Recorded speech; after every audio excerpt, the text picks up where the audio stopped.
রাজ্যের সরকার পরিবর্তন হতেই টোল ট্যাক্স বন্ধ হয়ে গেল সাময়িকভাবে বীরভূমের দুবরাজপুর ব্লকের অন্তর্গত বক্রেশ্বর সতীপীঠে।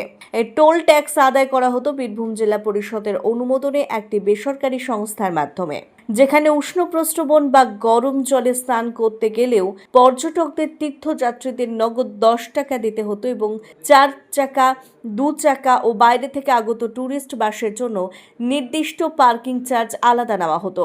এই নিয়মই চলে আসছিল বামফ্রন্ট সরকারের আমল থেকে তৃণমূল সরকারের সত্য আমল পর্যন্ত, কিন্তু সম্পূর্ণ পট পরিবর্তন হয়ে গেল 4 মে 2026 বিজেপি সরকার ক্ষমতায় আসার কয়েকদিনের মধ্যেই।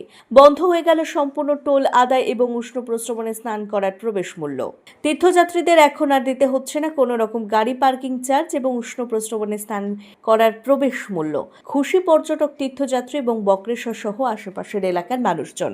অন্যদিকে সরকার পরিবর্তনের সাথে সাথে টোল আদায় বন্ধ হয়ে যাওয়ার জন্য এলাকায় মানুষের মনে প্রশ্ন উঠতে শুরু হয়েছে, তাহলে কি এতদিন ঘুরপথে জেলা পরিষদের উচ্চ পদের কাউকে খুশি করে নিয়মের তোয়াক্কা না করে নিজেরাই নিয়ম তৈরি করে হাজার হাজার টাকা তোলা হচ্ছিল ঘুরপথে তীর্থযাত্রীদের কাছ থেকে, নাকি জেলা পরিষদকে সম্পূর্ণ অন্ধকারে রেখে কয়েকজন প্রভাবশালী যুবক জনগণকে ঠকিয়ে হাজার হাজার টাকা বিপথে রোজগার করছিল?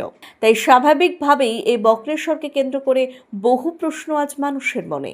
সেই প্রশ্নের উত্তর সাধারণ মানুষ জানতে পারবে নতুন সরকারের কাছে তাদের ছত্রছায়ায় প্রশাসনকে অন্ধকারে রেখে ব্যবসা চলছিল।